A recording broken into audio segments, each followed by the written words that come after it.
I am ready to talk about the WandaVision season finale. I Let's do wanted it. us to get into this early because there's a lot of deep cuts. I have a shit ton of notes. There's the five of us. We're going to be spending a lot of time talking about this shit. So let's get straight into it. Knox, I want to start with you. And I want to know your overall impression of the finale and some of your favorite moments. Fuck yeah. Wow. I love how the Vision situation kind of like ended with or inside of like how, okay, so we know that Vision is out there now because he fused with the white one in regards, which I like because it pays homage to, a little bit more to the Vision's actual origins than his original like Mind Stone manifestation did or whatever, because like that was cool for what it did. You know what I mean? It's similar in regard. Okay, so it's similar in regard to like you take the brainwaves of Jarvis, which is, but Jarvis wasn't a person before. You know what I mean? So it's like when you have like Wonder Man, the Wonder Man situation inside of the Vision, inside of the comic books, and it's just like memories and brainwaves and mannerisms from Simon Williams going, into the Vision body. Like that feels like what happened in the scene in the finale where the Vision is talking to the white one and he transfers, his brainwaves and memories and mannerisms. Obviously, this was a fake Vision, but I mean, ultimately it was a combination of, the Vision's memories at the time of death and what Wanda remembers. So it feels a lot more like the tried and true birth of Vision than what we originally got. So I really liked that. And I feel like that was Jack Schaefer, like really doing, their homework and wanting to kind of like bring that back into the MCU. And there was a lot of respect paid to source material throughout this entire series. And in my opinion, this is the best MCU anything that I've seen. Like this is the best stretch of MCU storytelling I feel like that we've gotten so far, in my opinion. And there's something else I wanted to say. Oh yeah, Paul Bettany carried the entire series. Anyway, let's go. Like acting wise, like I'm sorry. Bro, seriously, like WandaVision's writing is the best writing out of anything the MCU has ever produced. Oh yeah, and it's not really close 100%. Either to me. Yeah, 100%. It's literally the most emotionally complex piece of content that Marvel. I cry at the end. It was like, wait, why am I tearing? Like, why am I crying right now? It's emotionally intelligent and competent. Like there were so many banger quotes from Vision, bro, and Paul Bettany's delivery of them, dude. There were so many quotables. The one thing I'm gonna remember the entire time is that conversation he has basically with himself at the end about the ship, and I was like, "Oh yeah, the ship of Theseus." That was Matt. Yeah, the ship of Theseus. Yes, that was bro. Beautiful. This is the perfect analogy for this. And I'm you like, want to know what? wow. You want to know what actually brought me to tears? Legitimately, what is grief if not love persevering? Oh, bro. Oh, that was beautiful. I was like, damn. I was like, who taught you that? You damn robot. Who taught you that? Paul Bettany, he's so good. Yo, like, but it's so funny how everyone in the mom was mad that wait, who is a special cameo type of actor that's supposed to come on the last episode? I'm like, bro, it's himself. Get over it. Everybody was mad. Like online. We spent so much time. I was so happy that he was like, "Oh, it was just me. Ha, gotcha." And me, I had no problem. I text James. I'm like, I had no problem with this. And like everyone was mad about this. Like, wait, where's the special camera? Doctor Strange. It was it Falcon? Was it something like? No, it's himself. Most actors don't get the chance. They had everybody that they needed there. Themselves. If you ask me. Yeah. And I just want to say this: when I said that this is like the best MCU experience that I think I've had, I don't think it's the biggest. I don't think it's the most important. Obviously, the biggest would be when they broke records with like Infinity War and Endgame. If we're gonna take it there, but like just like inside of like WandaVision's like story arc, I think that is the best story arc. It proved to me MCU that they can tell far. really good long form stories when they have the time. Like in a vacuum. Yes. In a vacuum is what I'm saying. You know what I mean? That gave me confidence. I'm like, y'all can tell these good stories when you actually take the time to do it. You absolutely you hire the right writers. So like, please keep doing that. Don't go back to what you were doing before, please. Like straight up. Chris, give me some of your favorite moments. I have two moments that really stick out to me, and these moments are actually not only my favorite moments in WandaVision, but I think they're some of my favorite moments in the MCU in its entirety. And the first is, of course, exactly what Knox and Ray mentioned, which is that whole ship of Theseus conversation between the two visions. I have a BA in philosophy, and I love seeing philosophical concepts be presented in the media that I'm watching because it feels like I did not waste my entire education. But The ship of Theseus is such a perfect analogy for exactly what Vision is experiencing in this moment. Right. This idea about what is identity, right? Yeah. What qualifies identity? And I love the fact that they lay out the whole thought experiment for the audience, which is fantastic because they present it in a really simple way. Everybody can understand it. And then you see them work through it to the point where they finally come to the conclusion that memory is essentially what identifies us as individuals. It's about experiences. Mm-hmm. And then this fake Vision, I think at one point the Vision even refers to himself as a conditional Vision because he's literally like chained to the hex. Yes. He cannot exist outside the hex. So he acknowledges that this white Vision that he's looking at is indeed his true self. Yeah. I love that he goes and unlocks the white Vision's memories of everything that he's experienced coming to fruition, making him the real Vision again in the MCU. Yes. And just the shift from the robot eyes to Paul Bettany's human eyes. Yes. I love so good.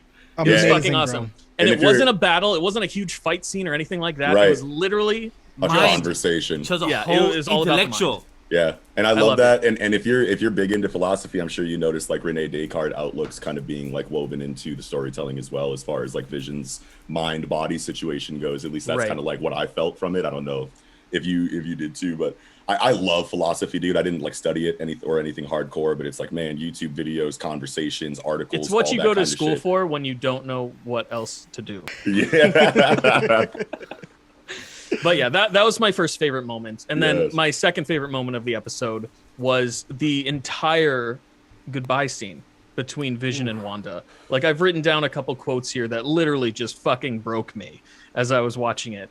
From the very beginning of that scene where Vision turns the light back on and he's like, I heard a rumor that it's bad luck to say goodbye in the dark. I was like, oh no, it's coming. But some of these quotes, like you said, are so good.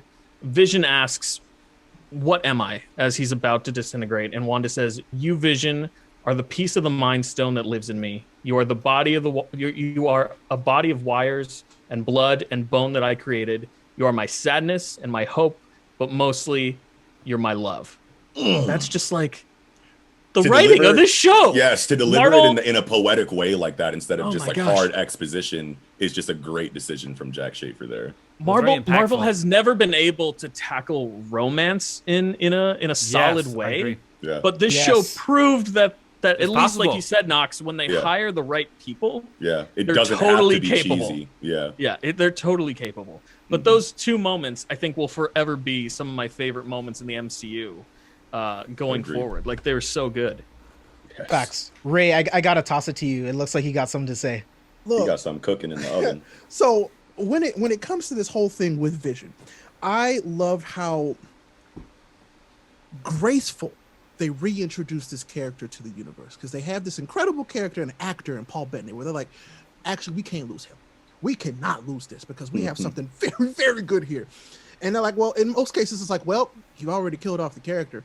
Like, they're going to do something cheesy to bring him back. Yeah. But in this, bringing him back in this way was like, for me, like, just fell into place. I don't like to use the word perfect for stuff like this, but it was perfect, well done that I could not see it happening any other way. Right. Like exactly. This just worked. And I'm like, oh wow, they legitimately did that. I have no qualms, no problems with the way they did that whatsoever, because I'm like, Vision's back in the MCU officially. There was a moment though, I do have to say, my wife and I laughed out loud because like at the very beginning of that fight, he says, my prime directive is to destroy the Vision. And then at the end of their conversation, he's like, I am the Vision. And then flies out the roof. Yep. Both my wife and I were like, oh no. He's like, wait, I am the Vision. Destroy himself. Thankfully, we did not see a body. I'm assuming that because he has now retained the memories of the real Vision, he's not going to fucking kill himself. Yeah, because he's the real person himself. Please let him live on. It's our vision that we had through Endgame, at least. You know what I'm saying? So it's like, we have that. And because my wife asked me, she's like, well, does he remember like the stuff in the Hex? I'm like, no, because he gave him who he was. He unlocked who he was. Right. This is a separate vision. Like this, like, literally. Yeah, and this is being handled differently than the Vision Quest comic now that I'm thinking about it, because when he comes back from that lab that they had him in, he's more heartless. He just doesn't have the memories, you know what I mean, from before. So like he was like he was factory reset. He was factory reset and then had to have new memories, you know, like from that point on, and rebond with Wanda and things like that. Dude, John Byrne was so fucking cold in the 90s, bro, or in the 80s, bro. I swear to God. I'm really this is perfect though. Not to get ahead though. It's like but like, are they gonna have the same relationship going forward? Because there's a chance they don't now that she's had it. I don't know. Like, he's got the White Vision has the memories now. Like that's the difference there. So he does have the memories, but will things work out the same way? Right. But he doesn't have the memories of them being married and having children. Yeah. Right. So just like in the comics, there is still going to be like a gap. Right. In his I mean, he still loved her. He loved her in Infinity War. Right. But they didn't get to build a family together. He didn't experience that. Yeah. You know, those 10 days of crazy sitcoms and crazy type of things, you know, and was Sparky dying or not dying, you know, technically getting killed. Or that's the real thing he needed. Yeah. So, I mean, and my other thing was, like, I was real sad, like, when she was like, oh, well, like, I have to let these people go, but you have to choose. You choosing letting these people go, or you choosing this town, or you choosing your family. And I'm like, hey, yo, Wanda, that's hard. your children and your husband are disappearing right in front of you because you are in control. I was like, I love how they built up Scarlet Witch. Like, they took I'm not gonna lie, one of my least favorite characters from what they gave us in the MCU and made her immediately one of my most respected. Yeah, that's facts. I love this character. Not to mention that costume, which was oh yeah, so good. And I could tell that they had to. I could tell that they had to make it. You know what I mean, like cheesy in the moment. Because if they did that suit right, we would just be like, "Why isn't that the suit?" Exactly. Like, what is this new stuff? Like, just give us the lace. I thoroughly enjoyed every bit of this. Except the only. I will talk about stuff we didn't like, I'm sure, but y'all keep going. I cannot wait to talk about stuff. Dude, that was only one thing I didn't like. There's only one thing. I really think Ray and I might be on the same page. I think it might be the same thing. Yeah, but there's only one thing. Yeah, we'll I get there. I guess I do have one complaint. Yeah. Okay. So I'll fit in with you guys. I have one antagonist complaint, but I thought I was gonna have to box all of y'all, but no, I got to complain my own. But Vash, I'm gonna toss it to you. Give me one or two of your favorite moments. Chris said it perfectly. Is the way the conversation that they said bye, but also for the kids too, because I love how beautifully that she did it. Like, she put them to sleep in a way, like knowing that they kind of know Wanda and Vision knew what was going to happen, but the best way to do it is not have them like die like in the park or anything like that, but it's just have them go to sleep in bed to still imagining that type of scenario. And like that just hit me because they were saying bye to their imaginary kids in a way, but in the post credit that's a whole different scenario. But and then the conversation downstairs of what Chris said, like, oh, I want to turn on the light because it's for bad luck and everything. I'm like, damn, we're about to get to it. And like while that scene was happening, like I don't really cry except throughout the whole MCU. I've cried one time, and I texted the group chat like 3 years ago, and that was when Spider-Man said, hey Tony, I don't feel so good. I'm like, all right, broken. Yeah, that's the one time I cried throughout the whole MCU. So and then this was the second time I cried during the MCU is when they dusted my king and when I lost my Spider-Man. Yeah, bro. Oh yeah, yeah. Oh yeah, that was there. Dude, I was like physically ill after walking out of Infinity War for the first time. Bro. I was having PTSD there, but we didn't say there was not a word spoken in that car on the way home. That conversation between Vision and Wanda, it was beautiful. It was impactful because it made me emotional because the writing was amazing. But the acting, the way they just deliver it, it was well done. And props to Paul Bettany, because that is my second, of him talking to himself. Because he had to get the same emotion, but also give him more code because he was White Vision. And just to know of how the conversation went and the way they get that reference and the way it was going throughout the conversation of who is the real Vision and what is Vision, it was just beautifully going back and forth, like the way it was throughout this whole 23 films, and plus there's one TV show because they don't count Agents of S.H.I.E.L.D. and plus other shows and everything. This show really and I want to talk about that too. Oh, yeah. Me too, because Ghost Rider and that other book they just brought up, but I'm gonna talk about that's one of my cons. But that conversation between White Vision and everything, it was so strong. And it was so I didn't expect it, to be honest. No offense to Marvel and plus MCU, I don't expect them to have these type of conversations. And when they Right. have it, and Paul brought it up, it just fitted so well. And I hope we get more of this writing within Loki and the other shows. Hopefully, like, this is a great stretch mark for what they did, and I want more. I'm hungry for this type of conversation, type of topics in their shows, and I want more of that. Hell Dude, yeah. at the very end, when Vision is like, "We've said goodbye before, so it stands to reason," and then we'll Wanda see each says, other "We'll again." say hello again."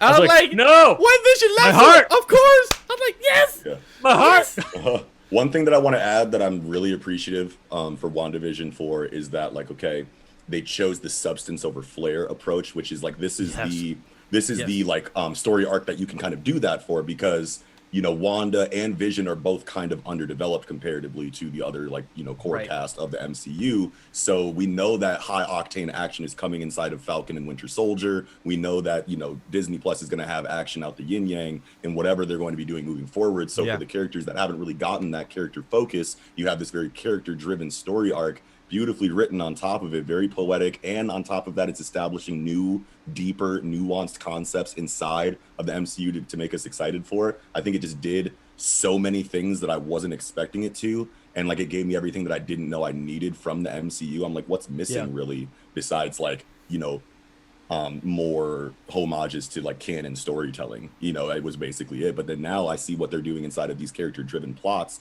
and I'm like, oh yeah, we totally need this. You know what I mean? And it just felt really good overall that they took this approach with WandaVision over, like, and there was some action in it. Like the last episode and the episode before is cold blooded for the action. So I'm glad that they fit, you know, like that in there. But by and large, I love that it was a, you know, very character driven, you know, story in that regard. But I do have to say, the one thing that I found really funny, I texted Vash and James a couple days ago, and I was like, I just realized, you know, the MCU's major critique throughout this whole thing has been that their heroes are constantly fighting evil versions of themselves.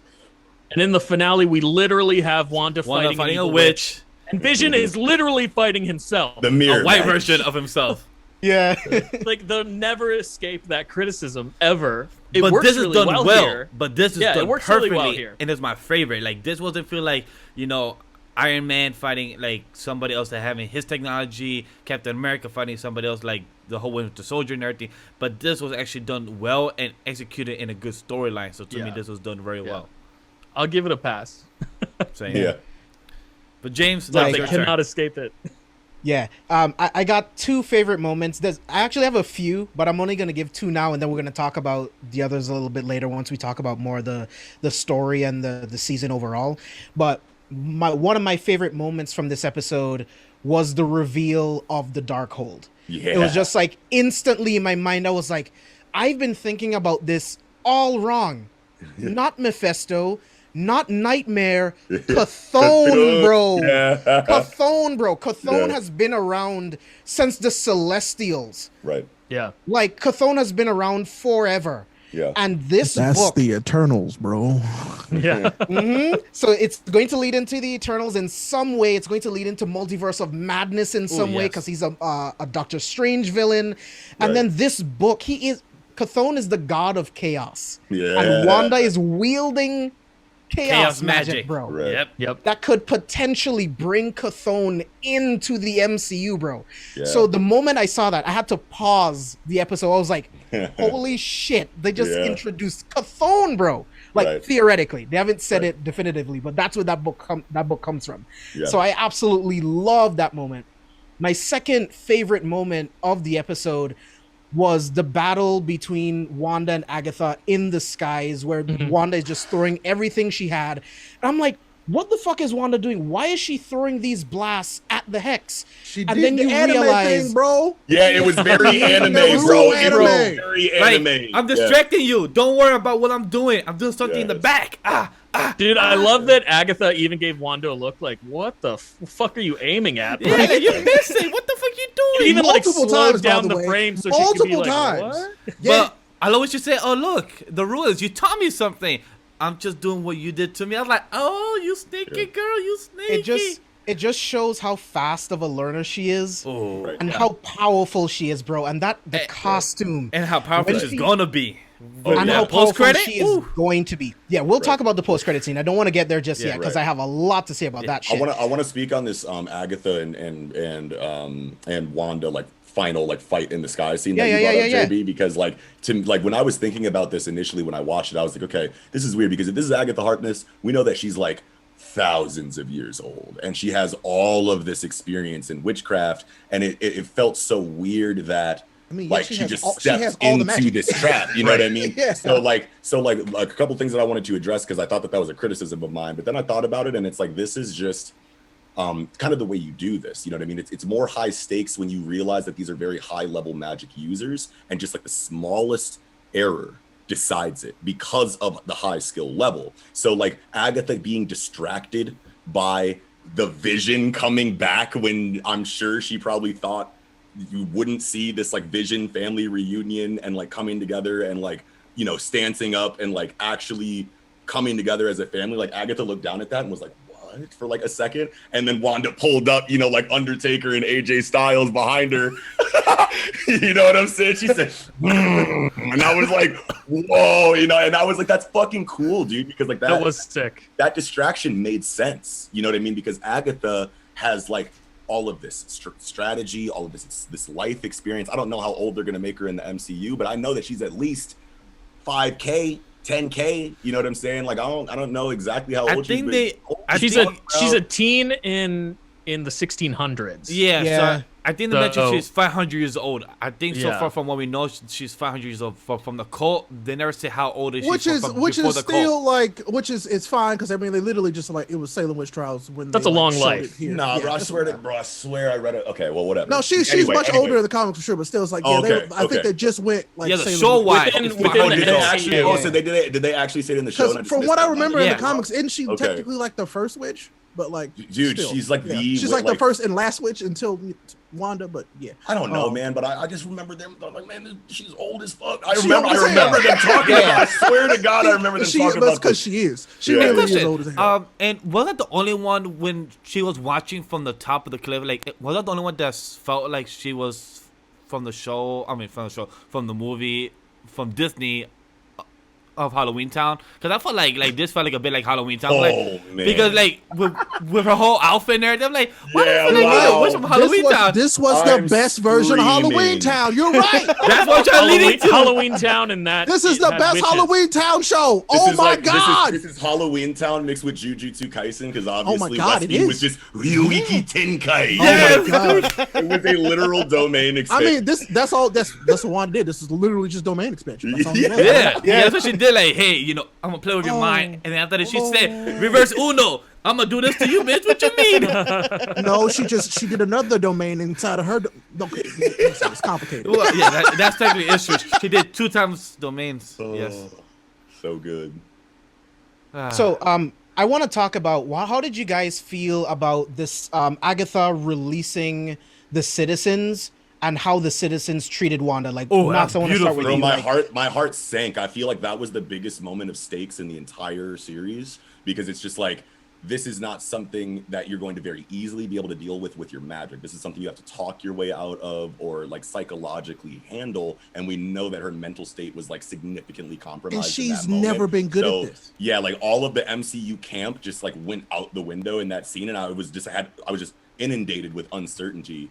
You know what I mean? I had no idea what was going to happen. And then when she chokes them out, you know what I'm saying? When they get a little bit too close and she starts choking them out, and I'm like, oh no! Like I did not expect Marvel to like actually like delve into like this concept of like anti-heroism inside of like Scarlet Witch and all. But even of that. she's but panicking that's in what that she's scene. always. And I That she's understand always that been she's that panicking way. in that scene, but then you have Agatha in the corner like So, like- heroes don't torture people. Yeah. You know what I'm saying? And I'm like, oh Like, shit, what you you're doing? kind of spitting right now. How Yeah, do you come back from this in the eye of the people? man. And I just So thought what, that tag was just, me? like, so high stakes. Yeah. Yeah. But what? There's attacked no way me- she's coming back from it. Right. Yeah, because what attacked me or like what kind of shocked me is when Bird, I think that was his name, Bird. When he said, "I do not even remember who I am no more." because I've been here for so long. I'm like, damn. Herb, Herb. I mean, the one that hit me though was like, if you're not gonna let us go, just let us die, bro. Dude, Yeah. Deborah That Jo hit me Rupp. so Oh my hard. God. I was like, ow. Please just because- kill me if you're not Oof. gonna let me out of this They're thing. in so much pain that they would Yeah, rather die. Exactly. I was That's like, Yeah, because they God. said like, we feel your sadness, we feel your despair, we understand how And you're so, feeling. and I kind of feel like that's kind of been like her unfortunate like experience with regular people in this universe. Last time she tried to use her powers for good, blew up a building full of diplomats. Like, Right. oh no, didn't recover from that. So that's why they don't trust her in the first place. Then this happens, and now you got this group of people who will go and tell their story. Like, hey, look, we may not be dead, but I was a prisoner for I don't know how long. You know, and it's like, what can you? How you can't spin that? Like, in no way you spin like, yeah, no, she didn't mean to. Like, literally, all she could say was sorry, and I'm like, that. I was like, that's it. That's all she can do is say sorry. Yeah, And Wanda's Monica bounce did out say story that. of trauma, and that's Yeah. it. Yeah. And Dang. Monica Trauma and did say heartbreak. that at the end. She said that the people will know what you sacrificed. And one was like, yeah, but at the end it won't matter because I don't know how to explain to her. Like she said, like, Well, I don't know that's how what to she said. talk to people. They'll never know what you sacrificed. They'll Yeah. never know. And I'm like, yeah, they won't, and she has to live with that. And Yeah. so, but now she's gonna go and we'll talk about that. She's gonna go get the thing that she cares about. So hey, So on the topic of Monica, I love what they're doing because they're my perfectly fucking blending favorite. Photon. Hey, how did y'all feel about that Officer I was about Wu? that. No, how did y'all feel about that Officer Wu mid-credit scene? That Monica was a little bit too separated. You know what I'm saying? It's like Monica. oh no, I didn't even catch that. Yeah, I didn't even catch it either. Monica Rambo, what's going on with Oh you? my How God. you living, G? Oh. I was like, oh, I don't know about this Monica, man. Oh no. Ah, wow. Oh, wow. Oh no. I'm He kidding, said, but, what like, I happens had when you to get laugh. taller? My knee. What? Anyway. But how do you Oh, guys no. feel about how they're blending like all of Monica's like comic book powers and stuff Thank- into I love this it. So one? good. I When love she it. got shot and it just Yes. and it lost all of its momentum. All- And just she fell out of her absorbed back. I was all like, of the- oh, it- you all of the did energy. it. I was like, you're doing the thing. This Well, is I was great. like, Yeah, like, look. oh, shit. Yeah. I was And like, knew- you got two of the most powerful female characters in all of Marvel standing right in front of each other, and we don't even really know it yet. Yeah. Come on now.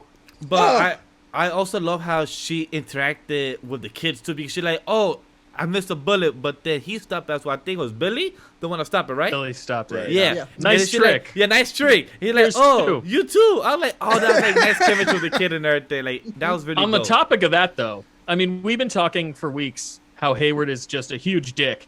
He open fired on children. Yes, he without did. a second Children, thought. bro. No fucks given. He said, bam, like- bam, bam, bam. These guys have powers, and I don't like that. He was like, Yeah. he's like, they ain't real no way. Bop, bop, bop. And then he was going to So run fucked up. them over, bro. Yes, Yeah. he was. Like I Run said, them no over. fucks given. He literally Yo. said, I don't care about them kids. They ain't real. Phew. He's the worst, dude. Watch them like somehow turn him into William Stryker equivalent, like once the X. I could You see know, that. I could totally see that. there is a chance. That's possible. Yeah, that's possible. I just hope they get a better actor. Yeah, he sucks. So, He was the weakest actor of Hayward's the my entire middle thing, Yeah. name, bro. My last thank you, name Ray. is Striker. That was my con. Oh shit, yo.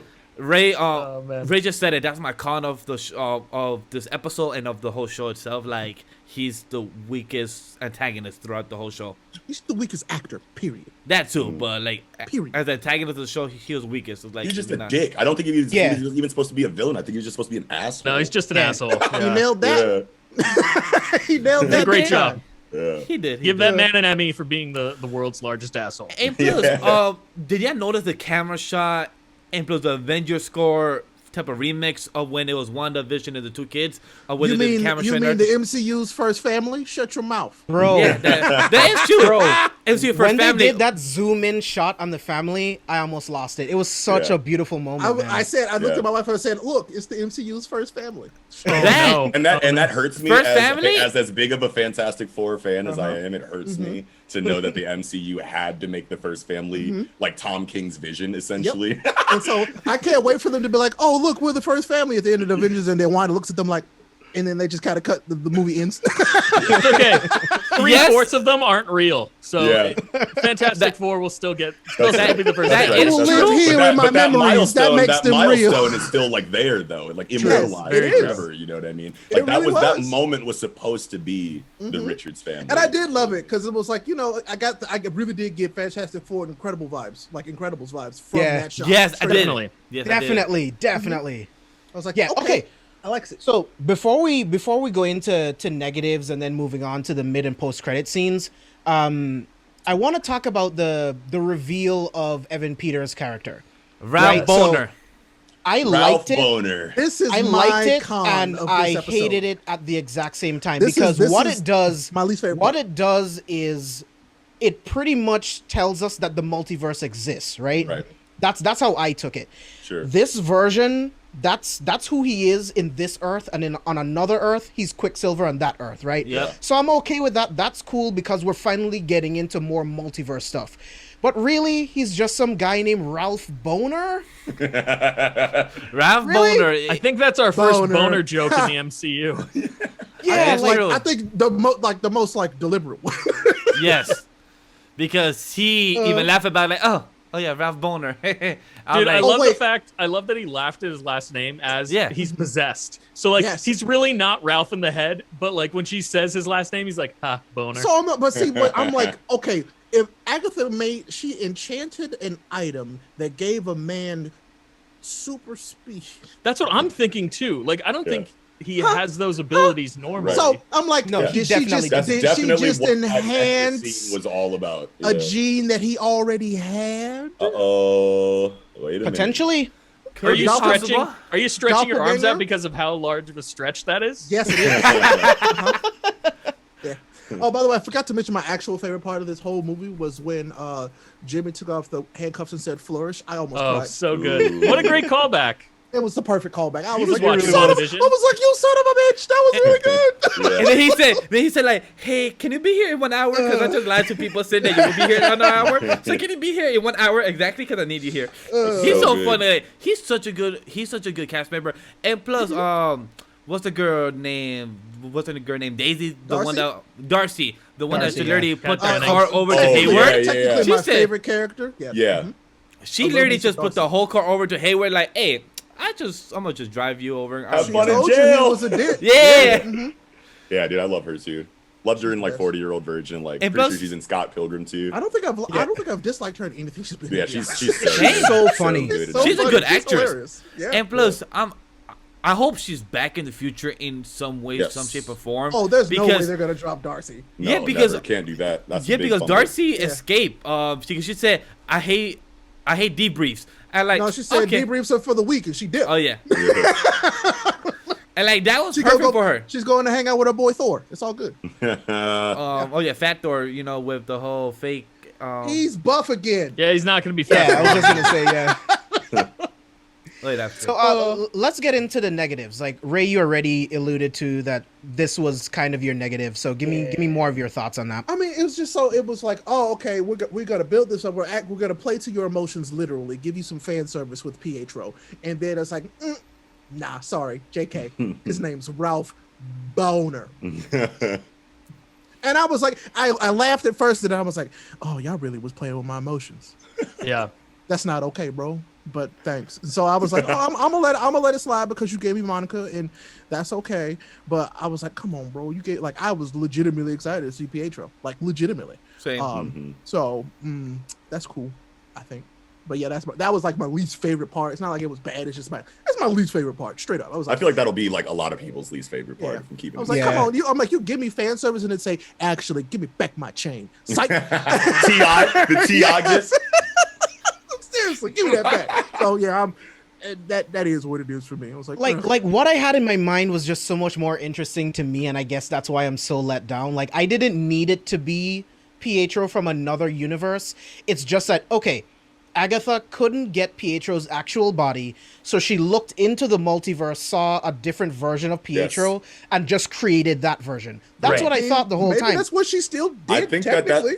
I think that feels the best to me right now. Actually, now that you laid it out like that. I agree with you guys, but I don't think that's actually what happened. Yeah. In universe. But It what I think happened here, because like I think all of our feelings are justified. That we all feel a little betrayed. I mean, I can only speak for myself, but like that's the vibe that I'm getting, right? Right, exactly. Because I mean, we've been theorizing about the multiverse for weeks because of Evan Peters appearing in the show. But this is what I think happened behind the scenes, because this isn't the only moment in the marketing for the show where I think Marvel made an oopsie.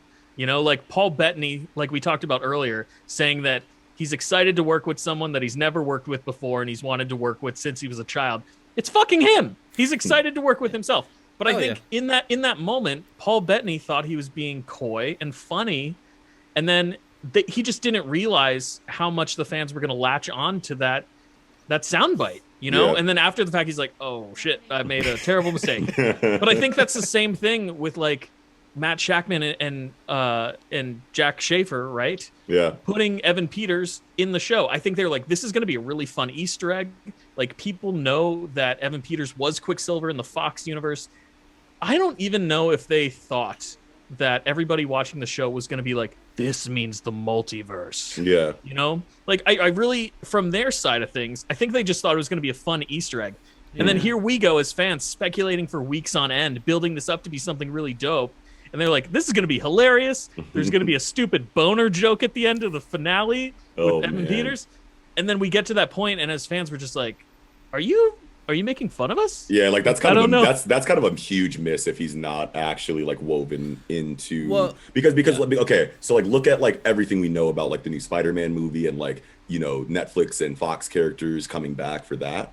So and then you're just gonna not have Evan Peters do the same thing after you put him in the show and everyone goes, oh my God, this is a great idea. I want this now. And then you just never mind. But we're going to do it over here with other Fox and Netflix characters. It just seems like a miscalculation. Yeah, you know, like they didn't have the foresight to see how people were going to well, just because of that, that point, I think that he is going to be a multiversal so that's character. What I'm saying. And that it is going to work out. I refuse to believe they're that dumb. You know what I mean? I think it was a temperature check. It's like, are people still actually excited about this character? And then they kind of, you know, did the research and have the stats like, actually, no, they really did like this. You know, there was way more, you know, engagement online after that happened, you know, but who knows? Yeah. I think in the future movies or show, it's going to be retcon. Like, hey, he is part of the whole multiverse and like that. Because from what you guys said, like, what we know about this war type Pietro, he shot with 3-6 bullets in the body already. He dead for some reason. Yeah. Oh, over there in Europe, in some ground. Agatha said that, like, oh, I couldn't get him because he shot dead and everything. So I got this guy. So, but from what we know, he's just Ralph Boner. Hopefully, with what James in this whole panel said, hopefully we find him as an actual character from the show that is from the Fox universe, and hopefully that he's an actual character and this was just a lie. Because from what we know in the Fox universe, that Pietro has a man's cave in the basement. This one has a man's cave in some type of attic and everything. So they made small references to the Fox character of what his speed and everything, and his character and his persona. But then finding out that this is just a Ralph Boner type of person, just play with his mind. Like this was a letdown. This could have been used better as a storyline in the future. But hopefully they do retcon that, like what Ray said, like, hey, we searched some Google, we searched a Twitter thread, we searched a Reddit. We actually need or should change this. Hey, Kevin Feige, let's change up the storyline and everything. Hopefully they do retcon that because that'll be more interesting for the actual character of Magneto whenever he joins Wanda herself and everything with the characters in the future. Yeah, dude, looking if at it even Ralph has Boner, to be a though, retcon, and they could have a plan the entire time. And they could actually. Yeah, we might be. We're just not privy to what their plan is. Yeah, it doesn't feel too good right now. If they want to tell me though, my DMs are open, bro. Just Feige, slide on in them, man. I'm here. Looking at Ralph Boner through the lens of just WandaVision, though, like what you they actually gave us. You can't say that sentence with a straight face, don't you? I'm gonna say it as many times as I possibly can. But looking at his character just through the lens of WandaVision, like what they actually gave us instead of like what we wanted or what our expectations were, I found his character very funny. He's like he's a fucking caricature, bro. Like when he has Monica trapped in his man cave, And he's like, this is where I come to chillax, where the missus is stirring up trouble. Like, every word out of his mouth just makes me crack up because it's so fucking ridiculous. He's a great Especially actor. when he's like, Great actor. what did he say? Oh my gosh. He's like, are you a fan of, what's the actor's name? Steven Seagal. Are you a fan of Steven Seagal? Yeah, He said it with yeah. such a straight face. He was so earnest about it. He's like, I want to watch some Steven Seagal movies with you. I was cracking up, like, to the point where I almost couldn't be mad because it was so ridiculous. Yeah. But after the episode, I was like, I don't know about this. Yeah, because in the chat they asked like how, like for us that we had a lot of theories about Nightmare and about Mephisto and like a lot about other cameos about characters that would appear or not appear, Doctor Strange and everything. One of the chat said like, how do you guys feel about some of your theories not coming to true? Like, how do you guys feel about that? That's the fun of this. Thank Literally you. the fun of that's this. Same here. that's I have no problem being wrong. That's leak culture, man. See, like okay. not I'm all perfectly things are fine gonna being come to wrong. fruition. Like I'm not in this to be right. I'm in this to be surprised. Right. Same And in here. my opinion, as far as like theory crafting goes, I think that like the value of a theory lies in like how good it feels at the time. Because like when you, not its accuracy, because like its accuracy, sure, if it's right, you could be like, okay, well, you got it right, and that's really fucking cool.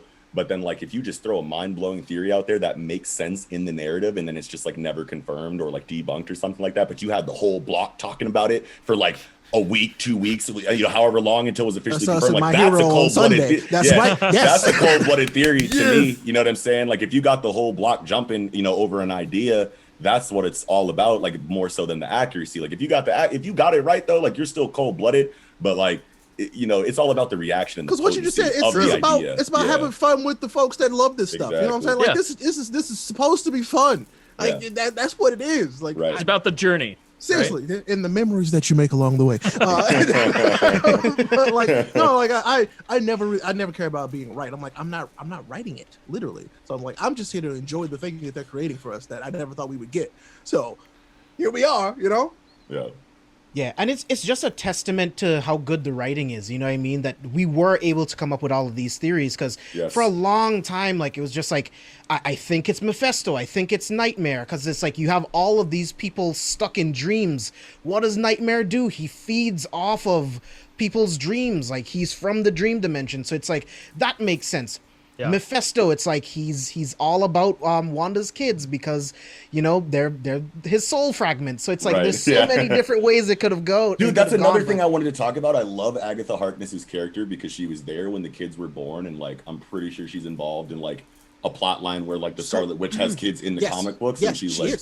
She is. I remember. I never read that story, but like I've talked about that in like group chats, and I thought that was really fucking. I think that's cool. West Coast Avengers. But basically, she's the one that has to break the news to Wanda that her kids aren't real. And that causes Wanda's like eventual mental breakdown. But the one thing I guess I keep forgetting, like I almost forgot, they kept Agnes. They kept her. They keep her. She's still here. I'm glad they didn't kill her off because they always be killing people. Like, no, exactly. This is what I'm saying. Like, she's alive. She survived. Well, she is to survive as a nosy neighbor. But no, she survived. So like somebody else could be like, oh yeah, Agatha, they just left Agatha Harkness. They come pluck her. I need her. Bloop, take her and do something else. That's perfect because that's the way it is in the comics. She can be a mentor or an antagonist. And she's definitely gonna be in the future because she said to Wanda, "You don't know what you have unleashed. It will be coming for you." And I'm like, I want to know. Let's go. Let's get there. Dormammu, I've come to bark.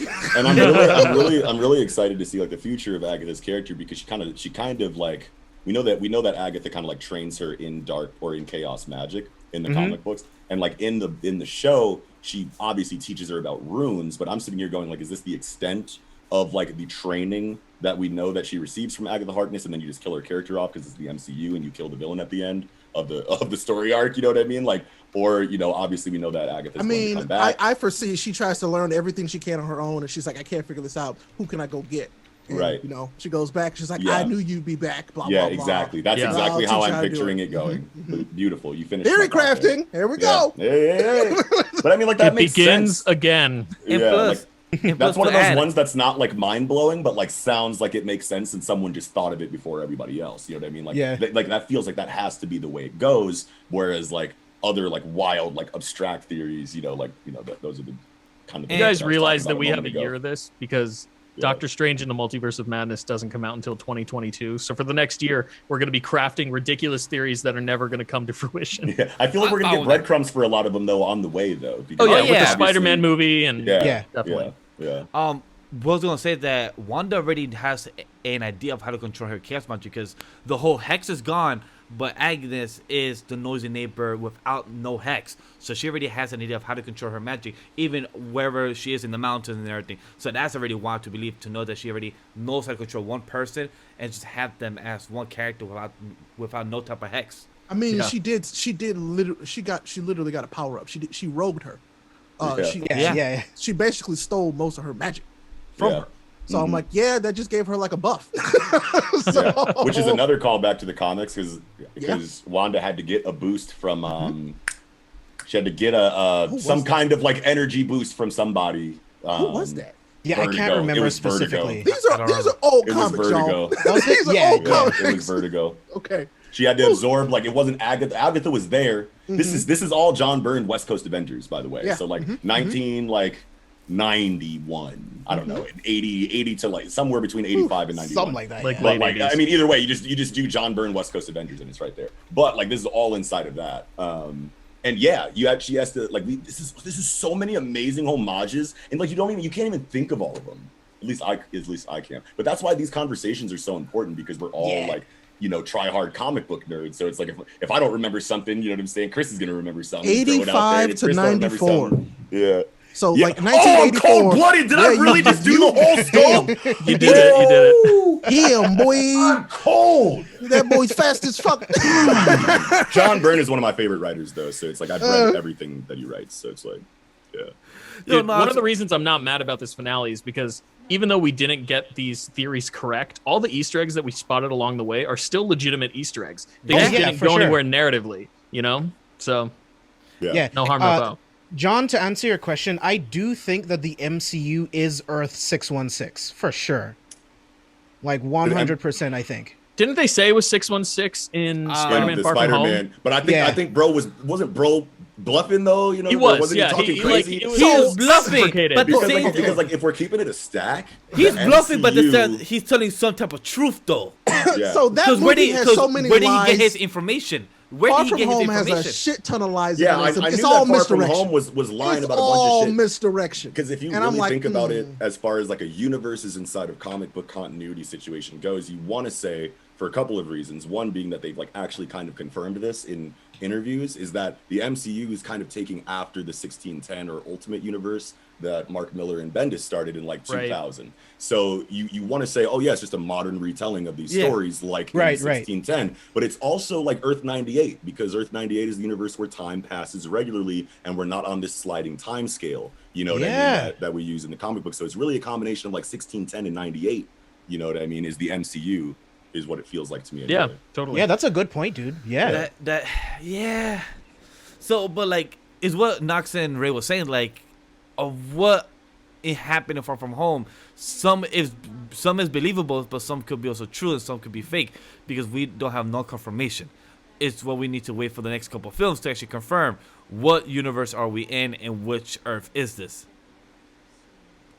Yeah, I have a feeling that like even like Nox was saying, if we are combining multiple universes, I still feel like Kevin Feige wants is going to make 616. this. Yeah, it's gonna be Marvel Prime. Basically. Yeah, there we go. This is the Prime universe. Yes, I so love that. whether they call it 616 or not, like this is the Prime universe. Like, why wouldn't he do that? It's his baby. Yeah, especially if they're going to bring in other universes inside of this MCU multiverse. It makes sense that we could be seeing other homages to other historical comic book universes inside of the MCU. Man, so this could totally be 616, and then we get 1610 in the MCU. We get 98 in the MCU, even though. Whatever, but like that's what I'm. What I'm saying. You know what I mean? Ant-Man. I feel like Ant-Man's gonna bust all that wide open. In Quantum Mania. Quantum Mania is gonna be wild. Like Microverse, the whole movie. You're gonna be like, oh, it's clearly this is gonna happen in the Doctor Strange movie. Nope. Yeah. Ant-Man. Oh, but Loki. No, but Loki as well, because that's gonna be two also different universes. Because he's gonna be fighting a version of Loki. Well, it's not a different universe. It's just a different timeline. Yeah, because he's time traveling. Yeah, and but that's why he's in the time. That's why he's on trial with the time console. Yeah. essentially. Yeah, but The time variance agency. yeah, but I heard that he's gonna be fighting girl version of Loki. So isn't that also time traveling in a different universe as well? No, there's multiple versions in this timeline now. Remember? Damn. With the Yeah, way time sure. travel works, there are now 2 Lokis in this timeline. But yeah, but they're using branch. They're using branch universe. Theory, That's true. aren't So they just made Yeah. a new one. Yeah. Didn't they confirm Yeah. that in like Endgame? I think they did. Yeah. I, Yeah. I It's think they branch- confirmed it's that in the movie. branch Yeah. Yeah, universes. it's a like a whole loop out of that. It's all 'cause of- connected. yeah. Right. Yeah. So But I I think they're doing it differently. I think branch in MCU is like different than branch in the. Okay, you guys. Which is might be able fine to me, You guys might be able to help you me know? out with this because, like, as far as we understand in the comic books, like, whenever there's any kind of like event that has to happen, and then you change that by going back in time, like Age of Ultron, Days of Future Past, instead of like, you know, that still having happened in history. Instead, it's like it never happened in your main continuity, and then that branch breaks off that contains the universe of that time is like conflict. in the comics, Yeah. time is like a closed circle. So Yes. like it's kind of like Back to the Future logic, where if you do something in the Yes. past, it changes the future. Right. But in the MCU, it's different. Yes. At least in terms of the Infinity Stones, based Yeah, on so what it M.A.N.G.A said. So the way Yeah. I can explain it is like it stretches. you No, know, no, it's like okay, every so- time they do Yeah. it, they stretch it. Like Days of Future Past, for example, It's kinda like was a rubber the- band. Was the guaranteed future state of Earth 616 when it was written, right? Right. Like that Yes. was what was going to happen eventually. Right. Then Yes. Right. they go back in time, they fix the thing. Now that's just not the guaranteed future of It's Earth erased. 616 Yeah, anymore. It's erased. Now, they now, changed right it. now, Yeah. the Days of Future Past is its own universe because it branched from the timeline Exactly. to create Yeah. its Right. own universe where that conflict is constantly going in a cyclical loop of conflict. Like you know that's what I how mean? it's gonna Right. end Age of regardless. Ultron, every too, time yeah. in that place. Yep. Right, exactly. Which makes the Loki series so interesting because everything that happened after the events of the first Avengers movie doesn't exist. We're starting Right. off with Loki from that point going on. So there could be a different version of Thor, Odin, everything. Like you can do Dude, he's whatever gonna fuck you want things from up that so point. much. So Oh, yeah. much. And But, Doctor let- Strange just gonna be like, I gotta clean up all this shit. Yeah, right. But let's get into the mid-credit scene and the post-credit scene. Oh, real the quick, I mid- had to throw my con out real quick because I don't think Oh, I yeah, got yeah. my con out, and it's Yeah, not go even ahead. it's not even like that big of a deal. But the only negative thing, and it's just because I thought about it while we were talking, I didn't want to be the only one without a con. But I wasn't the biggest fan of Agatha's post-reveal acting. That's Really? fair. That's Her fair. acting, because her it was- acting pre-reveal was amazing because she does so And- well in those yep. 50s, 60s, 70s, 90s archetype roles. And then it turned into There's Halloween. some and then moments it's like where the she's real played Agatha, a little and bit she's just too like much. cringy Cruella DeVille. Then like she turned into 1989 Halloween Town. acting. That's why Dude, I loved it, man. Halloween It's Town. so it's Yeah. so witchy, and her cackle's so Yes, good. sure. Yeah. I mean, Yeah, I can yeah, see how it's absolutely. like a little over the top. It's Totally. just dated. Because It just felt dated. Yeah, it it felt felt Halloween dated. type of vibe. Yeah, That's why yeah. I said that's why I mentioned her, like she's a good actor for what she did, but it felt like Halloween Town type of vibe because it felt like though she like, ooh, come here, give me your magic and everything, like attack me, I want your magic, let me absorb you. I'm like, I guess like I'll take his comic book. I just like- I just but like it just, Catherine I like so how she she can could do like no wrong, turn on so- a dime. Yeah. Yeah, like, absolutely. it, like- That's impressive for sure. Oh, yeah, but, like, the but- execution just felt a little bit dated and like cheesy. yeah, for like me. if this feel was like it. some type of Yeah. Oscar film, then I'd be like, okay, this is the no go. But this is like comic booky. I'm like, okay. I still think mean, this is let gonna it win slide. hella awards. She is a Mad witch. motherfuckers are winning awards for this. So- The Oh, whole, hell yeah. the whole core cast is winning awards for this. Oh, yeah. Better. They Yeah. better. Oh yeah. Yeah. Like not Emmy even- not even noms part- for everyone, bro. Oh yeah, this was beautiful acting and everything for Wanda. And plus the hairstylist and everything, the costume designs for this show, yeah. spectacular. Definitely. All Yeah, the I period love the costumes. Wicked Witch of the West vibes too. Like when Wanda throws the car out, yeah. and all you can see are the bro, boots. Like, Oh, that yeah, Easter egg that's- was amazing. That's a nice reference. It took me a couple minutes to realize that. I was like, does this feel like a Wizard of Oz type of reference? Yes, but it then does. Yeah, I love but it, they man. together. Yes. Did you guys So good. notice when she went speed up and did the thing to her? It kind of also the same thing to Iron Man begging Age of Ultron Yeah. as well. yeah, in It Age was- of it was, Ultron. like, exactly I love the that, same. bro. Yeah, like Wow. the same Loved it. thing. And everything. That's her MO. Like that's her thing. Yeah. Like So- just It was cut the so speed up dope. and like here. I mean, I loved it because it was like this is the first thing I learned how to do with my powers, essentially. So Yeah. here we Right. go. I love that. Yeah. And we also haven't seen her do that since Age of Right, Ultron. exactly. So it was an excellent callback. I love that. Yeah. It's- Did everyone else give their negatives? Yeah, Ralph Boner, bro. Ralph Boner all the way. Well, me, What's my Ralph Boner count at right now? probably Yeah, like you keep 8 or track? 10 by now. But for me, Ralph Boner. For me, it was just a Hayward thing. Like, he was just a bad antagonist for me. Like, it was just very cliche, government official. Hey, he lied saying that, like, I hate overpowered heroes, but that he wants to take a white vision type of guy and everything. Like to me, he just felt very lackluster as an antagonist. That's all. Chief, I do not think they're gonna snub like it's because, WandaVision. he I was- think they're gonna Second eat fiddle up to the Agatha. Emmys, bro. Oh, Because yeah, I mean, bro, look at doing Mando. damage. Like, yeah. Mando got a lot of nominations. That is I think they true. will definitely My shed out those default nominations for is to be WandaVision. like the awards always snub superhero content, but like Mando Look at did this win. buzz. Yeah. Mhm. If we're looking at Mando, I definitely think it's Well, a I mean, possibility. and think about the format that they chose on purpose. It was more like a sitcom than it was a superhero show. It's just Right. a sitcom that happened to be a That is true. superhero show. Right. So, but That'd be great. I'd be stoked yeah, for it. Mando. Thanks for bringing that up because I missed that already. Man, Knox. yeah, I'm ready to rewatch it already. Same. But yeah, Hey, let's Knox, have you get seen into Mando? What? I'm saying, Knox, have you seen Mandalorian? No, I haven't. Oh, you I know it's should. really- I know it's really good. I know it's really good. Bro. Oh, you should. So Hey, man. good. Hey man, say man. It is the best I'm not, Star I'm Wars. not- I don't be watching too much nowadays. All but I'm WandaVision- saying is the kid will Yeah. really love Mandalorian. Right. Like Yes. if everyone screams at me to like watch or like read something, I'm just like, okay, so, okay, don't hurt I'm me, you know what I mean? verified. I'll I do it, have you know more what I clout mean? than But, most people. You need to watch Mandalorian. Okay? I'm playing the card. I got Watch you. Mandalorian. That's a good play. And you want to know what? It worked. I will Thank you. watch it. no bullshit, right? Out of the 16 episodes, 15 are absolute fire. Oh, yeah. And season 2 is way better than season 1. The score That's is Absolutely. amazing. all I've heard. That's Absolutely. all I've heard from everybody that tells me. The Yeah. score is amazing.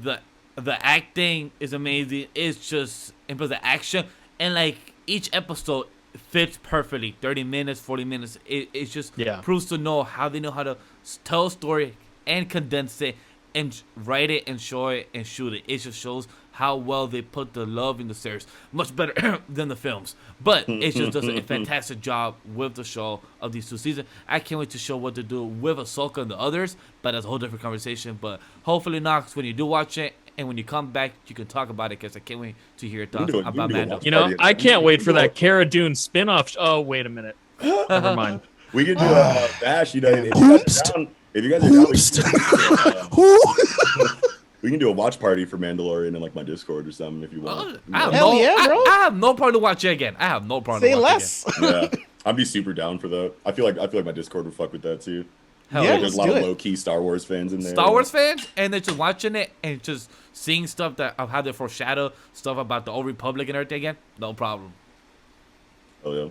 Yeah, but let's get into the mid-credit scenes. I really want to talk about these. So the first mid-credit scene, we have Monica speaking to this Skrull, right? That knows an old friend of her mom's, and I love that Nick Fury reference. I love Yeah, that we get me the too. reference that Monica Rambeau is going to space, bro. Monica The Rambeau is sword. going to meet Nick Fury. She's going to be. Okay? So question. Do you think that she's going to become the new director, or do you think Fury will become the new director of S.W.O.R.D.? I think it would be Monica, wouldn't it? Monica. I want it to be Monica. Because she was like, she was in Monica line makes to be the I mean, director of S.W.O.R.D. she to was begin in with. line, and I feel Yeah. like it's one of those things where it's like, oh well, we don't have Captain Marvel because she's off gallivanting in the universe, you know. Right. Not, we don't. She doesn't belong to us anyway. But you want to be here and want. Monica's the better Captain America anyway. So whatever. She's the best Captain Marvel, straight up. I'm not. Or did I say Captain Totally. America or Marvel? I mean, say I know what you meant. You Totally We knew what you meant. It's okay. We knew what you meant either way. James, she's absolutely kick the best Knox out Captain of Marvel. the Zoom call. Don't do it, not yet. No, let me redeem myself, bro. So no, I feel like this actually works out great. Well, no, but I had an idea for S.W.O.R.D. I thought, I mean, in the after credit scenes, everyone was talking about how there was going to be this crazy cameo and how- Doctor Strange, like, all of this Mephisto. stuff. I was thinking like, right, like did we really think there was going to be some kind of crazy cameo? I mean, that's just what I heard. They said that there's going to be like I don't know. I was how they thinking phrased it. Strange. Me Yeah, too. Me I too. think- Like I the think- most I was thinking was Strange as well. Like, Right, and that was the biggest idea that I had heard when they said that the cameo at the end of this was going to be drastic. Everyone was like, "Well, that means it's going to be Doctor Strange." I was like, "Bro, I think this is a great opportunity to introduce Reed I don't Richards." know. I thought that like there was 2 episodes back where they were like teasing somebody, and I was like, if somebody doesn't show up now, nobody's showing up. Yeah. it was Yeah. where my mind went. See, But the like, reason so many why people. Yeah. The reason why I still thought that Doctor Strange was going to show up is because of the Darkhold. Like, it is the Sorcerer Supreme's responsibility to lock that book away forever. Right. I love the way that it turned out now, because now we can spread this out, and who knows, like, Wanda could be like a minor villain of Multiverse of Madness until we get to the actual villain. So I'm okay with that. But I thought Doctor Strange, because it's his job to get that book. Yeah. Look, I know we're not talking about the second post-credits scene yet, but I'm going to say we did get a Doctor Strange cameo. Sure. Because we heard his theme playing over Wanda in the last moments of the episode. Yeah. So that one that was playing when he was all like, looking that's looking in the future or whatever. Yeah. And as she's scrolling through the Darkhold, you can As hear she's like, Doctor she's in the Strange's same theme. Yeah, she's got her legs, like crossed, like floating. You know what I'm saying? Like, it felt very Doctor Strange. Yeah. I just remember the actual con I had about the actual episode when we get the name of the book drop, Darkhold. And for those Agents of S.H.I.E.L.D. fans that actually watched the show, for those that know about the Darkhold in that show, it was connected with Ghost Rider. So when I heard the Darkhold name, and then when Agatha said, "Oh, you are the Scarlet Witch, you are stronger than the whole Sorcerer Supreme and everything." And when we left Ghost Rider in Agents of S.H.I.E.L.D., he went inside the Darkhold and everything. He went inside the hotel dimension. Doesn't that make sense though? But the MCU says that Agents of S.H.I.E.L.D. is not connected no more at all. Like, what happened with that? Well, Kevin Feige's last interview, he said that he's open to all of that stuff. Like, he did say, I can't remember verbatim, but he did pretty much reference that all of those characters are on the table. So the Netflix The only one he didn't reference is Iron Fist, thank God. They need to recast in the that interview, the motherfucker. quote was like, "People love Daredevil, Jessica Jones, Ghost Rider, Luke Cage. That's it. Can't think of nobody Because else. in Iron Fist, they're like, hey, let's hire, this guy from Game of Thrones that has no martial arts background and just see what happens. We could train And he him didn't up. have We time. want He this didn't tape. have was time to rushed. train. Yeah, exactly. Let's just hire an Asian American to play this role. That'd be fine. You know what I'm saying? I felt so bad for him. Like, he did his best. So, like, dumb. he did his best in that role. I felt so bad. But Yeah, it's not his fault. Like, he got cast and they started shooting like Yeah, maybe a a month month after. No. Month If I after. was Buddy, I would have looked at that script and I would have been like, I don't know martial arts. What are you doing? Are you don't sure know you Kung want Fu. me?" I don't- Give this I don't to know a Kung blonde Fu. dude that knows fucking martial arts. What? Like, why I've been choose walking me? around Westeros for 2 seasons. Yeah, I literally. I didn't even know fight zero him. I just martial arts. died. I just couldn't stood there find my and died. parents there either. So yeah, it's crazy. But Oh, thing is, man. to add to what I was saying about Ghost Rider thing, and to know with this post credit, like, oh, it's talking to somebody up there with the whole Nick Fury and everything, like, alright, cool. I was hoping to maybe like some type of Ghost Rider type of reference, like, oh, because he was good at the role. I forgot the actor, but it was not Johnny Cage. It was the one after Johnny Cage, the one that has the car. Who remembers the one? God, what is that Ghost Rider's name? I can't believe I'm blanking on it right now. The one that has the car. Does anybody remember the? Yeah, I totally spaced on his name as well. Me Yeah, too. So I'm gonna look it up right now. All right, so what you talking about? Perfect. Like, I was hoping. Fuck it, we're doing it live. That's true. But I forgot. I was very disappointed because I was hoping, like, okay, you brought up the name of Darkhold and everything, and you could connect with Wanda, with Doctor Strange and everything, and like Ghost Rider. Robbie Reyes. Robbie Reyes, thank you. So Robbie Reyes would be nice to connect to him because this would be a nice connection with Doctor Strange and with this whole type of multiverse of madness. Dude, it could still be connected because remember Hopefully the in the future, Darkhold. The Darkhold has changed the way it looks over time, Yeah. and also That is depending true. on who's using it. So it could still be the exact same book. Now, the Darkhold also showed up on the Runaways show, and I don't think the Runaways is connected to this in any way. That's where it gets a little bit confusing. But I forgot that existed. Yep. yeah, Dude, I think this Completely is. forgot that existed. Thanks What? for reminding me. I think Runaways. Kevin Feige. Oh yeah. I Not think the he's comic just book, being the show. nice in those The show. interviews, Yeah. man. Oh yeah, the Yeah. show was so good in the first season. I never finished the second season, but the first season was amazing. Great acting for just kids. It was okay. Entertaining. It was entertaining. That's what I was saying. it wasn't for me. It was okay. But I'm very excited to see that interaction between Monica and Carol again because she's been busy in space, right? Like it's not like she just neglected her friend, right? Like she's been in space helping a bunch of different civilizations, but I Monica don't think don't know Monica views it that way. though. Monica don't know that. she still should have showed up when her mom got cancer. Like, why did you never show up at any point to visit There's no any cell of us? service in space. How's she gonna know that she did? I mean, she literally dude, works she with Nick flew- Fury, who knows Come on, man. everything. She Come on, flew to Earth to bring Tony Stark back to Earth and never visited them. Yep. Again, that is true. So you got to think about that, right? So it's like, I can't wait for that interaction, especially now that she's Photon. I need them to throw some fists, bro. That's going to be dope. Look, I can't wait for because we know this Carol is cocky. She's cocky as shit. This one is. Yeah. She go boot up and then Spectrum gonna be like, "Excuse me, I am energy." And speed and power. Literally, I'm I all am of these energy. things. Okay, I'm you can use it, but I am it. So question though. So what gave her the power? Was it the hex of Wanda Chaos magic, or was it the Mind Stone within the hex magic? All of I it. don't know, I think it was probably just Well, like a it's combination. the Yeah. it's the Like- Big Bang radiation energy from the hex, and the Okay. fact that she went through it 3 times that completely changed her DNA. Well, and it gave her rewrote her. powers. It mutated her. Yeah, that's DNA. right. She had to go out and back in multiple times. Yeah. So Yeah. so it was the Big Bang spectrum of that. Okay, so it was the hex. So technically all of the above. Okay, that's what you're saying. Okay. Yeah, so the hex was literally creating Big Bang energy. Like they break it down as like hex magic is equivalent to the energy of the Big Bang. And her going through that multiple times, which is ridiculous, by the way, rewrote who she was as a human. So crazy. Love that. Love it. All right, let's talk about the post credit scene now. Like this post credit scene was insane. The moment that I saw the mountains, it's very reminiscent of where Wanda grew up as a kid. Like when you go WandaGore. back to her, or in WandaGore, exactly. Yeah, WandaGore it's Mountain, very yeah. reminiscent of that. And then you see her just sitting on the stoop, right?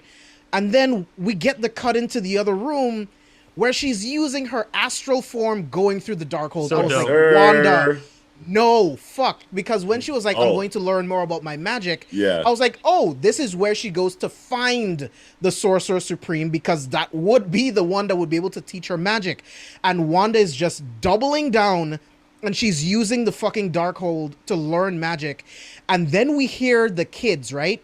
Yes. So at first I was like, well, did the kids like somehow survive her destroying the hex? Or somebody No. stole them. No, she's hearing these kids in another universe, bro. Totally. Yeah, dude. Wow. I think she's like So, cycling but through the are they- multiverse. in There, that Love sense. that. Love there that. were. I Fuck went through. yeah. I went through 3 different things. Or when I saw, in when I another saw that. dimension. I was like, somebody's playing another Earth. Same Somebody's shit. playing her straight up. Like they're using these kids that she created that no longer exist to appeal to her Chthon. to get her to open something she don't need to open. Second, when she created these children, unlike Vision, they were human children that had souls, but they had no container that actually existed that tied them to this plane. So Yeah. when they had to dissipate, their souls still existed. Yeah, that's She good. made those people. Yeah, that's really And good. then when That's they a good point. when they evaporated, like their souls had nowhere to be, and they got trapped, or they got stole by somebody who just saw these 2 random souls floating. That's so messed up, bro. Right? Yeah. They're only Yeah. 10 years old. Like, just Exactly. imagining this shit. The Yeah, it's torment not they real, could it's potentially not. be going through. It's Yeah, terrible. very real. Yeah. And then third, it was like, she could be hearing them from somewhere else, but I was like, she legitimately hears those kids specifically. I was like, they did that for a reason. I'm like, those are her kids specifically. Definitely. Oh yeah. So, but Okay. Do yeah. you think But then- Nightmare or do you think Mephisto maybe grabbed them? Because Bro, maybe Mephisto could be the counter or not the antagonist. that for is where my Doctor Strange and theory everything. crafting for that ends, because I'm like, I don't know who that could be. At Oh, yeah, of this course. point, at this One of the point, I three. think it's Chthon, bro, because Chthon can use the kids to force Wanda to use a very specific spell that would release him and bring him into this universe. So that's what I'm thinking, but it could definitely still be Nightmare. It could definitely still be Mephisto or some other demon. Like, I love that it's so I think the ambiguous. A lot of Darkhold. I demons think out the there, bro. Darkhold. I think the Darkhold gives us access to like all of that stuff. It opens Yeah. it James, busts that based realm on wide your open. theory, I think that's a perfect jumping on point for Doctor Strange. Mhm. You know? Like, if Wanda releases something that she doesn't necessarily have control over, let's bring in the Sorcerer Supreme to try and tame it. You know, But she's gonna be like, "Why are you here? I'm stronger than you." And he's I like, know. "Right, you're this right, book but says I'm but stronger but I than know you. more than you." Right.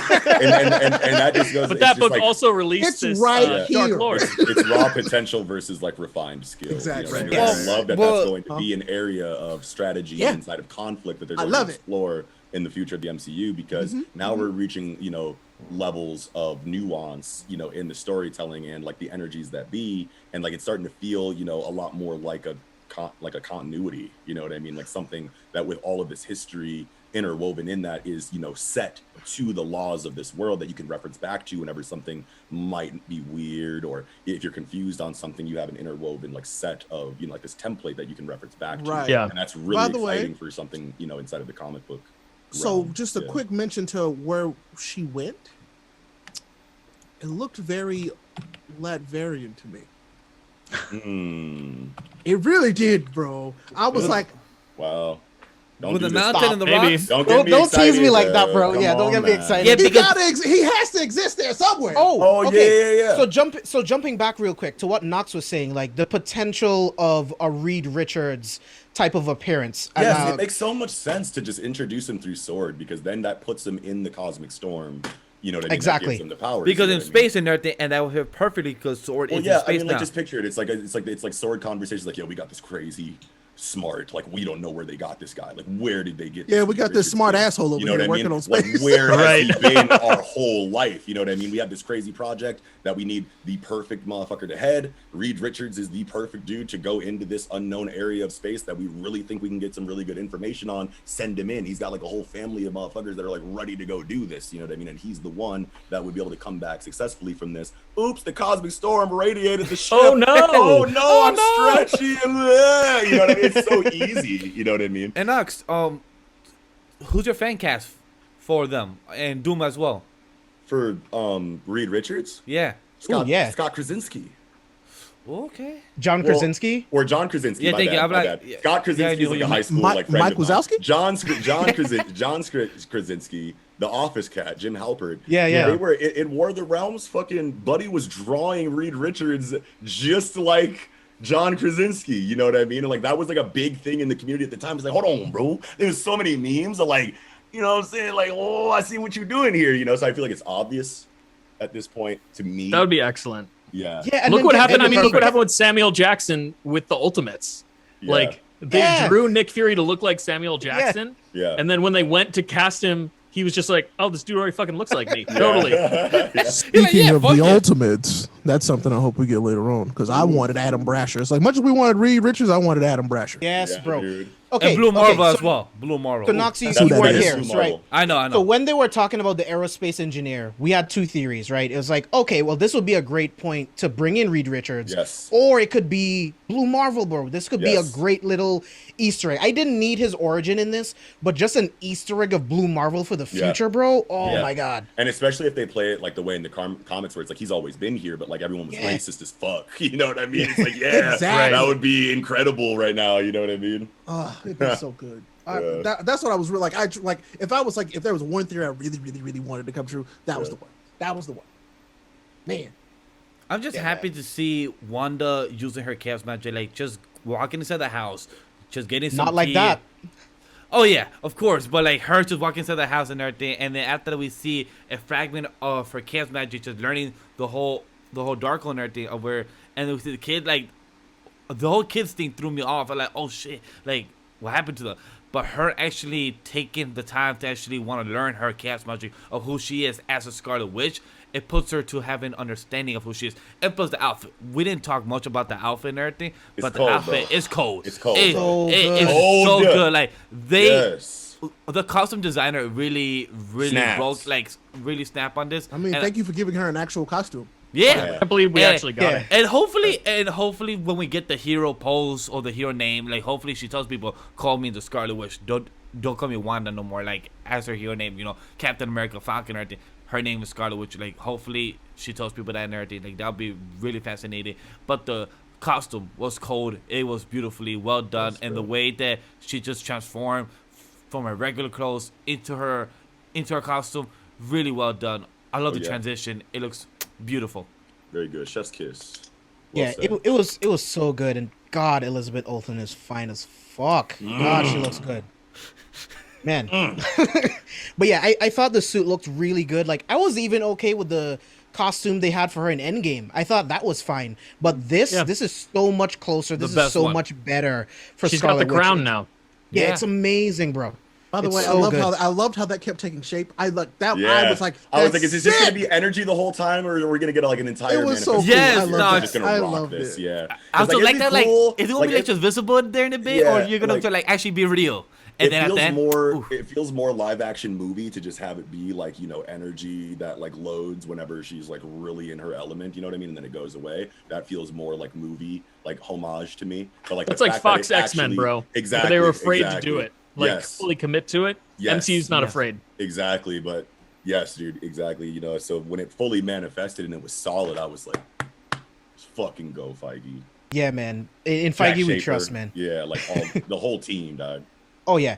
Yeah. I mean, people complain about the credits, man, but it's like those people deserve the credit. These are the people Yeah. that make this show Right. what Oh, it yeah. is. Like, I the work show in is production. only so amazing because of them. Yeah. I work The in production. I decision-making know in that this each has just been, person like, needs to top have tier. their name there. Like those people that Yeah. post all the VFX, all the lights, all the camera, every person Yeah. that puts their hours. Sets Yeah. is like 12 hours, maybe 16 hours, long Right. shoots and everything. It's time and money. So those people that those 8-minute, 10-minute credits should Yeah. be there because those people put their time and money to be there and work there and keep the secrets for so long because And those you people never knew know- everything here. Yeah, and you never know like what those board like meetings look like. Obviously, Jack Yeah. Schaefer's name is like creator, screenplay writer, whatever. Right. But I mean, like you don't know who else is involved in the creative process and the decision making, who influences who. You know what I mean? So when you have a masterpiece like this, like I don't know who's like, I'm pretty sure it was Jack Schaefer. We can blame for this or credit for this. But like just the fact that you use the like kind of like pseudo slapstick comedy of 1950s sitcom storytelling to hide the logical inconsistencies of this broken world was just like one of the best decisions that I've ever seen like someone make inside of the MCU. You know what I mean? Like that was brilliant. And there's been a lot of times where I'm like, okay, this really came together and holy shit, you know, from a bird's eye perspective, this is some shit right here. But there weren't too many like spot moments inside of the MCU where I was just like mind blown by one decision. You know what I mean? And the fact that they used that old school sitcom veil to, you know, give you ambiguous breadcrumbs leading into this overarching mystery was just like masterfully decided by whoever the fuck decided that. You know what I mean? Dude, Yeah, I think man, like- Matt Shackman deserves a lot of credit too. The dude Yeah. directed Oh, yeah. every episode, and that's insane when you compare it to like Mandalorian, where they divvy up the workload. Like Yeah. each episode has a different director.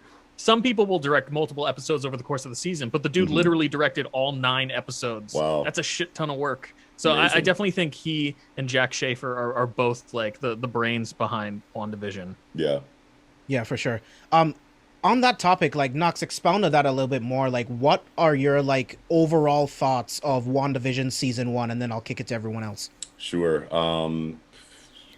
I feel like I kind of already said like everything throughout the course of like the conversation, but one thing that I'll just reiterate, like all of my favorite points. One, the one that I just made about the decisions in like this in the beginning of the storytelling, where we didn't really know exactly what was going on yet and how they showed us that there was something very wrong. You know what I mean? And a lot of those moments come from hindsight, because until the breakfast for dinner scene, when Buddy starts choking on the shit and you got Kitty from that 70s show, like, shut up, Mark, or whatever, like she kept saying like over and over again. I wish it was like, shut up, Mark. Yeah, I was like, whoa, you know, like what's going on here? And it's like that replaces the tension and the chemicals that you get from watching action scenes, because you have these unsettling, jarring, you know what I mean, like shifts in the tone, you know what I mean, that replaces, you know, the action that you would expect from a story about superheroes, you know what I mean? So I think that all of that was brilliant. I think that the casting obviously was brilliant inside of Agatha, inside of pretty much everybody. Paul Bettany, like I said at the beginning of the stream, carried the fuck out of this acting wise. And I just think that once again, this is the best stretch of MCU storytelling that we've seen so far, you know what I mean? And I can't praise it enough. I wasn't ready to love it as much as I did. I didn't know that I needed things from this cinematic universe that WandaVision gave us. So now I have like whole new expectations for the future of this cinematic universe based on this milestone. So that's how I feel. Yeah, Ray, I'm gonna toss it to you. I mean, I said it when I was on here last time.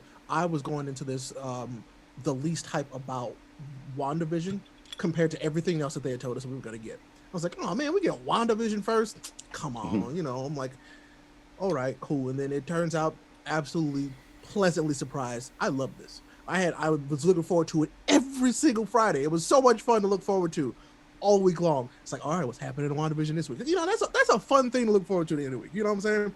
You know, and I love long form comic book stuff like this. And this was absolute like evidence that they can do it when they take the time and money to do it right. Yeah. So it's like, thank you for taking the time to tell a good story, because you don't just have to. Superhero stories are fun, but they can be told well and acted well. Like that, it's all stuff that was made up. It can be fun. It can be done. It can happen. And this was just the proof of the pudding for me. So, yes, keep doing this. Keep that same energy for all of them, please. For real. They can be different genres, but keep the same energy. Like, please. And I will be very, very happy. Oh yeah, and Falcon and the Winter Soldier is going to be a very different genre. Oh yeah, and I'm excited about it. I'm like, I'm glad. I'm liking that all these are going to be different genres, hopefully, because that keeps us watching. I think you know what I'm saying. But we got what if shit coming up. What if? Bro, crazy. I never thought I'd ever see that inside of like this situation. That was such a good idea. So yeah, loved it. I had a good time. Yeah, Vash. When we first started the show with Villains, we did the first 3 episodes, and a lot of people was critiquing of the sitcoms and everything with what's going on. Me, I didn't mind it because I like storytelling and I have patience. But with how, if you binge watch all episodes 1 through 9 now, you will see it as a better condensed story, and now as a whole. When you watch it as week to week, I was underwhelmed from the beginning because I had low expectations from the show itself because of how possibly good or bad could be, because what Ray said, we had no type of connections with Wanda and Vision. From what over the years of the MCU films, we only knew them as a couple, but we never actually experienced them as a couple. We never saw the love grow with them as characters. And how the show ended from episodes 1 through 9, I love it. It made me actually like Wanda, like I like her from the comics and from the cartoons. I love it. Vision, I just read Tom King's run of White Vision and everything, and it was amazing. Hey, I just read it. Tom King. It's amazing. The storytelling of that comic, and for those that have not read it, go read Tom King. The Vision run is amazing. Me and James review it with Chris on his show, which he could give the plug later. And it is such an amazing show. And like what Knox said, it is probably one of my favorite installments of the MCU. WandaVision is currently my favorite, just like the show Mando is my favorite of the current Star Wars, and then some of the cartoons, but that's a whole different conversation. But WandaVision is one of my favorite installments of the MCU because it is storytelling at its best, but it's also patience, and it builds up to what more that could give in with phase 4 and phase 5 and so on. So I am very happy with the direction, the writers and the actors. Very much props to them because they did a magnificent job. Yeah. Fuck yeah, dude. Chris. Yeah, I echo a lot of everything that you guys have said. I mean, I went into the show knowing that I was going to like it, but I ended up loving this show. Like, this cracks my top 5 favorite MCU movies or shows now. Definitely. I think the beginning of the show was a ton of fun with them paying the homages to the various sitcoms. Like, that was a blast. But like I said earlier, the most striking thing to me about this show is how emotionally intelligent it is. Like, this is a story about trauma and grief. And especially now, after 2020, like, this is a show that people needed. Yeah, they needed to see their fictional heroes go through traumatic things and be human with them.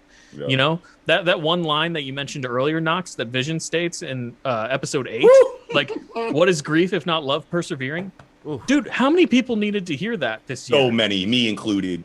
You know, like, so that's why I just absolutely fell in love with this show over the course of the last 9 weeks. And I think Elizabeth Olsen and Paul Bettany have wonderful chemistry, like incredibly powerful chemistry on screen.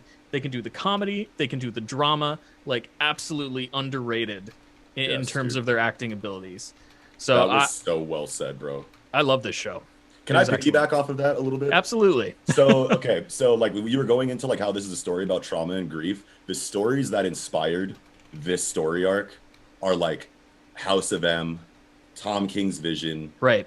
Very traumatic, grief-filled stories. I mean, more so on on House of M than like, you know, Tom King's Vision. But like Tom King's Vision essentially, you know, like kind of like gave us this like family atmosphere. Right. It has like the superhero moving into the suburbs. Yes, exactly. You know, but there's still nobody gets a happy ending in that comic. Yeah. Right. Like, yeah, but like the biggest stories I feel like for these characters are like House of M, Tom King's Vision, then like Avengers Disassembled. You know what definitely. I mean? And like I feel like we got all of those in this story arc, and the amount of respect that Jack Schaefer and the creative team paid to the source material is just levels that I feel like we haven't seen in comic book film, at least not to this degree, in my opinion. And maybe I'm just remembering other like inside of ones that have like overall like overarching continuities. Now, if you take like isolated, you know, movies like Watchmen and V for Vendetta that literally try to be like page for page, like carbon copies, you know, translated on film, then like you can't really argue against things like that. But inside of this situation, I feel like this is the most canonic, you know, storytelling that we've seen on film, and especially in such a, you know, concentrated stretch, you know, of like 10 hours, you know what I mean? Like that's a lot of source material in 10 hours, you know what I mean? Every week, and James and Vash can vouch for this, every single week we were all like, this is my favorite episode. No, this is my favorite. Like, and that sounds so stupid, and I hate doing that so much, but like, literally, every episode stupid to be excited about things you like. Better and better. Yeah. It just kept getting better and better. And I couldn't believe it. I was like, when is this show going to plateau? It has to happen at some point. Yeah. I mean, that's how it was with Mando, and then Mando just kept getting good. Right? Like, I'm with Chris. Like, I knew I was going to like WandaVision, but I did not know I would love it to this extent. I did not know that it would also become, like, a top 5 MCU thing for me, period. You know what I mean? I was thinking about it. This is way better than the Ant-Man movies. It's way better than the Thor movies. It's way better than the Iron Man movies. I think it's better than Cap 1. So it's like, it's really up there for me, dude. Like, this is hands down the best writing in the MCU, in my opinion. Thank you. You know what I mean? Like, the writing just blew me away every single episode. And the way that they use sitcoms to just harken back to a simpler time in Wanda's life, where she was hanging out with her family, and just watching sitcoms. Hey, where that there's war episode outside. messed me up, bro. Yes. It was so good. And it's so crazy how like it's real life where people have gone through war right outside their building, but they just rather watch TV because that's an escapism, and that's what Wanda did with sitcoms. That's the way she escaped the reality, and that's what she did it with the hex and everything. Like, people said, "Oh, this is more than sitcom." Like, no, there's a reason. Why do you think we're watching these TV shows? Because it gives an escapism for us to escape our own reality. That's why we read comics, manga, anime, cartoon, books. That's why we have these type of mediums to escape our own reality and understand a different type of world that we could dive into. Right. Definitely. Yeah, man, this is such a great story, and it just makes me even more excited for Falcon and Winter Soldier, because I was just reading an article about Kevin Feige's interview that he did, where he talks about the conversations that he's had with Anthony Mackie, talking about how being the next Captain America, how like the world will see this new Captain America being a black man. You know what I mean? So they're going to go into that, all of that stuff on the show. So I'm very, very curious to see like what other themes they're going to go into in Falcon and Winter Soldier. And I can't wait to get that in 2 weeks, bro. 2 weeks. Yeah, that's crazy. 2 weeks away. It's going to be absolute fire. Knox, I will get you back to talk about one of those episodes for sure, man. It's going to be lit. But any final thoughts before we head out for the night? Thank you so much for inviting me to this. This is like... Yeah, this is like the highlight of my fucking week, bro. Yeah. You know what I mean? Like, I never get to do this, you know what I mean? And this is just a cool platform, bro. This is like an amazing aesthetic and atmosphere. And this is an amazing group to talk about this with, for real. Oh, man, thank you so much. This is a real good time. You're going to make me go read some more Sam Wilson, which I appreciate. Right? Now. Because, like, I love that run. When that first happened, I lost my shit. So, yep, I'm going to have to do that now. Yeah, I'll have to do the same. Thank you guys for having me back a third time. I can't wait to get my jacket. bragging about I that need third time. I need my Okay. Livestrong band too. Don't forget about me, bro. I was dead serious. I need my other ring now. Okay, where we going? All right, yeah.